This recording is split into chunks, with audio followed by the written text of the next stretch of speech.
Hello spirits and welcome to my UPSC journal. हम कर रहे हैं फ्री एनसीईआरटी सीरीज, जिसमें आज हम कवर करने वाले हैं polity NCERT class 8 chapter number 8। Chapter का नाम है कन्फ्रंटिंग मार्जिनलाइजेशन। तो मार्जिनलाइजेशन क्या होता है and what are the causes of marginalisation, ये हम ऑलरेडी चैप्टर नंबर 7 में पढ़ चुके हैं। तो अगर आपने वो चैप्टर मिस कर दिया है तो इस लेक्चर के बाद उस लेक्चर को देखना बिल्कुल मत भूलना।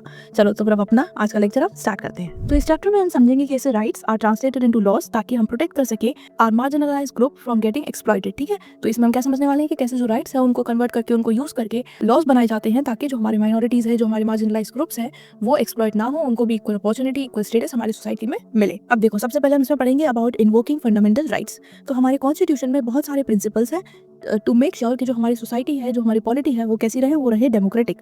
अब डेमोक्रेटिक में सबसे ज्यादा इंपॉर्टेंट क्या होते हैं, वहाँ के होते हैं सिटीजन्स, पीपल। तो इसीलिए जो डेमोक्रेटिक गवर्नमेंट है उसका मेन जो फंक्शन है वो यही है कि वो जो रूल्स बनाए, जो रेगुलेशंस बनाए, वो अपने लोगों के बेटरमेंट के लिए बनाए, वहाँ पर सबको इक्वालिटी मिले, सब सारे ही सिटीजन जो हैं वो इक्वली वैल्यूड हो। ठीक है, तो ऐसी ही एक लिस्ट है हमारी कॉन्स्टिट्यूशन में विच इज कॉल्ड फंडामेंटल राइट्स। तो ये जो फंडामेंटल राइट्स हैं ये सारी ही सिटीजन्स के लिए अवेलेबल है without any discrimination, without any differentiation. यानी कि अगर आप इंडियन सिटीजन्स हैं तो यू हैव फंडामेंटल राइट्स, ये आपका राइट है। ठीक, अब जो हमारे मार्जिनलाइज्ड सेक्शंस हैं उन्होंने क्या किया, उन्होंने इन राइट्स का एग्जांपल देके गवर्नमेंट को ये समझाया है कि कैसे उनके साथ ट्रीटमेंट हो रहा है, they are getting injustice and they wanted कि उनके लिए राइट लॉस बने, राइट पॉलिसीज आए, ताकि उनको भी इक्वल स्टेटस मिले in the society. Insisting on the fundamental rights they have forced the government to recognise the injustice being done. जैसे कि मान लो we have a right which is right to equality. अब अगर कोई इंसान who is belongs to SC group या is a tribal, तो उनको प्रॉपर अपॉर्चुनिटी नहीं मिल रही, उनको इक्वल स्टेटस नहीं मिल रहा सोसाइटी में, उनको मंदिर नहीं जाने दिया जा रहा, उनको वेल से पानी नहीं निकालने दिया जा रहा, तो फिर ये इक्वालिटी कैसे हुई, राइट। उन्होंने गवर्नमेंट को ये रिकॉग्नाइज कराया कि उनके साथ इनजस्टिस हो रहा है, इवन दो फंडामेंटल राइट्स है but they are not getting them. ठीक है, तो इसके बाद उन्होंने गवर्नमेंट को ये इंसिस्ट किया कि उनके लिए राइट लॉज बने, राइट पॉलिसीज आए, ताकि जो ये राइट है हर सिटीजन की तरह वो भी इन राइट को अवेल कर पाए। अब देखो, ऐसे एक हमारा इंपॉर्टेंट आर्टिकल है which is article number 70। This article abolished untouchability. यानी कि इस आर्टिकल ने क्या किया, इसने अनटचेबिलिटी अबॉलिश कर दी। इट मीन्स कि अगर कोई भी अनटचेबिलिटी हमारी कंट्री में प्रैक्टिस कर रहा है तो ये गलत है, और साथ में ये एक पनिशेबल क्राइम भी है। यानी कि अनटचेबिलिटी अबॉलिश होने के बाद क्या हो गया कि कोई भी इंसान जो बिलोंग करता है टू दलित्स, वो भी अब एजुकेशन पा सकता है, वो किसी भी टेम्पल में जा सकता है, वो पब्लिक फैसिलिटीज यूज कर सकता है, वो पब्लिक प्लेसेस पर जा सकता है। अब देयर इज नो रोक टोक, देयर इज नो डिस्क्रिमिनेशन। तो अब क्या हुआ, अब उनको मिला इक्वल अपॉर्चुनिटी, इक्वल स्टेटस। ठीक है, तो ये किया हमारे इंपॉर्टेंट आर्टिकल नंबर 17 ने विच अबॉलिश्ड अनटचेबिलिटी। ऐसा ही दूसरा हमारा इंपॉर्टेंट आर्टिकल है विच इज आर्टिकल नंबर 15। इसके according no citizen in India shall be discriminated on the basis of religion, race, gender, किसी भी बेस पर आप किसी भी इंसान के साथ डिस्क्रिमिनेशन नहीं कर सकते इंडिया में। ये हमारे आर्टिकल नंबर 15 ने स्टेट किया। डिस्क्रिमिनेशन यानी कि कुछ अनफेयर ट्रीटमेंट, किसी के साथ आप कुछ गलत कर रहे हो या कुछ ऐसा कर रहे हो जो नॉर्मल लोगों के साथ नहीं हो रहा, कुछ अटके ट्रीटमेंट कर रहे हो, तो ये भी हमारा डिस्क्रिमिनेशन ही हुआ। तो ये हो गया हमारा आर्टिकल नंबर 50। और आर्टिकल नंबर 17 क्या था, अबॉलिशिंग ऑफ अनटचेबिलिटी। अब हम देखेंगे और आगे। तो देखो, हमारी constitution has provided safeguards to religious and linguistic minorities as parts of our fundamental rights. अब सबसे पहले सेफगार्ड क्या होता है, तो सेफगार्ड मतलब कि प्रोटेक्शन। तो हमारे कॉन्स्टिट्यूशन में ना प्रोटेक्शन प्रोवाइड किया गया है किन्हें, to the religious and linguistic minorities through our fundamental rights. तो अब देखो, सबसे पहले देखेंगे कि रिलीजियस माइनॉरिटीज क्या हुआ। तो रिलीजियस माइनॉरिटीज मतलब वो रिलीजियस ग्रुप जिन्हें बहुत कम लोग फॉलो कर रहे हैं when compare to the entire population. इसी तरह लिंग्विस्टिक माइनॉरिटीज क्या हो गई, वो लैंग्वेजेस या वो ग्रुप्स जो कि एक पर्टिकुलर लैंग्वेज बोलते हैं but when compare to the population तो ये लोगों का नंबर बहुत कम है, इसीलिए दीज आर कॉल्ड माइनॉरिटीज। तो इनको भी प्रोटेक्ट करना जरूरी है। क्यों? क्योंकि हमारे कॉन्स्टिट्यूशन में एवरीवन इज इक्वल। वो छोटा ग्रुप हो, वो बड़ा ग्रुप हो, वो माइनॉरिटी हो या वो मेजॉरिटी हो, everyone is equal. We have two important rights. Number 1 is right to freedom of religion, यानी कि आप कोई भी रिलीजन फॉलो कर सकते हैं। अगर ये राइट नहीं होगा तो जो मेजॉरिटी ग्रुप्स हैं वो सारे लोगों से यही फोर्स करेंगे, यही चाहेंगे कि वो उनका रिलीजन फॉलो करें। तो ऐसे में क्या होगा, लोगों के पास फ्रीडम नहीं रहेगी।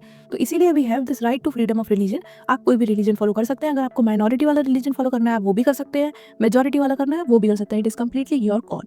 इसी तरह we have cultural and educational right also.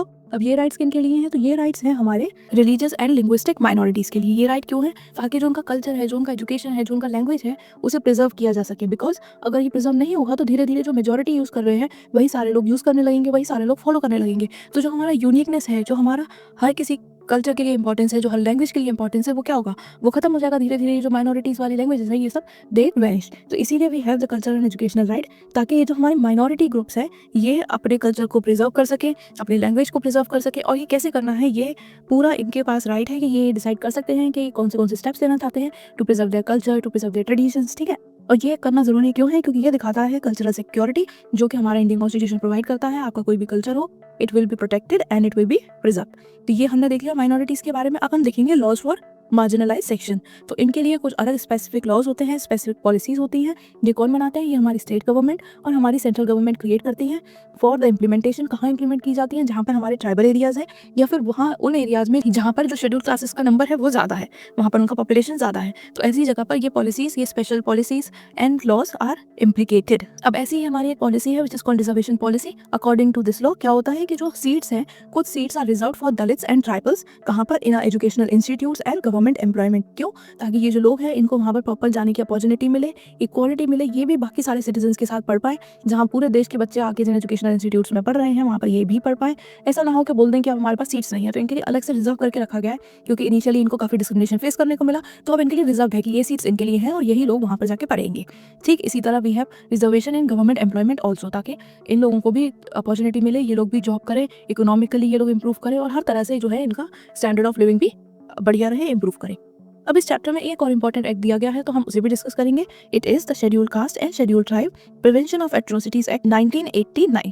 तो सबसे पहले एट्रोसिटीज का मतलब क्या होता है? अत्याचार। तो ये जो एक्ट है ये उसी से डील करता है कि जो भी अत्याचार वगैरह हमारे लोगों ने, माइनॉरिटीज ने, मार्जिनलाइज सेक्शंस ने फेस किया, कैसे जो हमारी गवर्नमेंट है उसने एक्ट बनाया टू स्टॉप दिस। तो देखो ये एक्ट फ्रेम हुआ था इन 1989 और ये फ्रेम क्यों हुआ था? क्योंकि जो हमारे एससीज और अदर ग्रुप्स हैं उन्होंने गवर्नमेंट से ये डिमांड की थी कि गवर्नमेंट शुड टेक सीरियसली जो उनके साथ इल ट्रीटमेंट हो रहा है, जो उनके साथ ह्यूमिलिएशन हो रहा है, एंड इट इज टाइम कि गवर्नमेंट को स्टेप ले ताकि ये चीज़ें रुक पाएं। और इसके बाद this law came into force on 30 जनवरी 1990।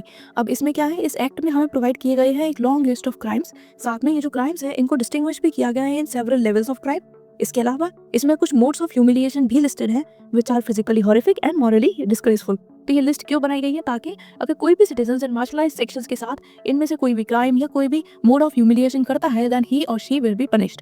इसीलिए हमारे जो इस एक्ट में सारे ही अच्छे से स्पेसिफाई किए गए हैं ताकि बाद में कोई ये ना बोल पाए कि ये चीज़ इसमें नहीं आती या दिस इज नॉट ह्यूमिलिएशन। तो बहुत प्रॉपर्ली सारी ही चीज़ें क्लासीफाई की गई हैं, क्राइम्स भी सारे लिस्ट किए गए हैं। इसके अलावा उनको अलग अलग लेवल पे भी डिस्टिंग्विश किया गया है और इसी तरह हमारे अलग अलग modes of humiliation are also listed.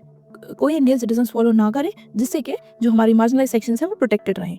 इसके अलावा इस एक्ट में देयर इज ऑल्सो प्रोविजन कि अगर कोई भी लैंड है जो कि ग्रांट की गई है, जो दी गई है फॉर एससी, एसटी या फिर ट्राइबल ग्रुप्स, तो कोई और बाहर का इंसान उस लैंड को परचेज नहीं कर सकता, उसको अपने पर्सनल यूज़ या क्रॉप्स करने के लिए यूज़ नहीं कर सकता, साथ में उस लैंड को वो ऑक्यूपाई भी नहीं कर सकता। ठीक है, तो this is given in this act also. ठीक, क्योंकि क्या होता था कि जो उनकी ज़मीन होती थी दूसरे लोग आके खरीद लेते थे, फोर्सफुली ले लेते थे। तो अब हमारे गवर्नमेंट ने इस एक्ट में क्लैरिफाई कर दिया कि जो ज़मीन एससी, एसटी या ट्राइब्स को दी गई है तो वो उन्हीं की है। इस पर ना कोई आके फोर्सफुली कल्टिवेशन कर सकता, ना इसको अपने नाम पे ट्रांसफर कर सकते। अगर कोई ऐसा करता है then he will get the punishment for it. इसके अलावा इस एक्ट में ये भी रिकॉग्नाइज किया गया है कि जो दलित एंड ट्राइबल वुमेन्स हैं उनके साथ काफ़ी क्राइम्स होते हैं और इसीलिए इस एक्ट में क्लैरिफाई किया गया कि अगर कोई भी असॉल्ट करता है या फिर he uses force on any women जो बिलोंग करती हैं to SC, ST with the intent to dishonor her, then he or she will be penalized. They will be punished for this. ठीक है, तो इसमें क्या स्पेसिफाई किया गया कि अगर कोई भी इंसान है who is trying to assault या फिर who is trying to use force on a woman who belongs to SC or ST, then he or she will be penalized. और इसके थ्रू जो था वुमेन को प्रोटेक्शन प्रोवाइड किया गया of marginalised और माइनॉरिटी सेक्शंस। तो ये हमने अलग अलग वेज देखी कि कैसे हमारी जो गवर्नमेंट है, हमारी जो कॉन्स्टिट्यूशन है, वो अलग अलग राइट्स, अलग अलग पॉलिसीज, अलग अलग स्कीम्स के थ्रू ये मेक श्योर करते हैं कि जो मार्जिनलाइज्ड सेक्शंस हैं they also get equal opportunity and equal respect in the society. तो अब हमारा ये चैप्टर हो गया है खत्म। कहीं भी कोई भी डाउट हो या कंफ्यूजन हो तो कमेंट में जरूर पूछना। साथ में don't forget to follow my Instagram page क्योंकि वहाँ डेली ही मैं ये सारे नोट्स शेयर करती हूँ। अब मैं मिलूंगी आपसे नेक्स्ट वीडियो में। Till then bye bye, take care, पढ़ाई करते रहो।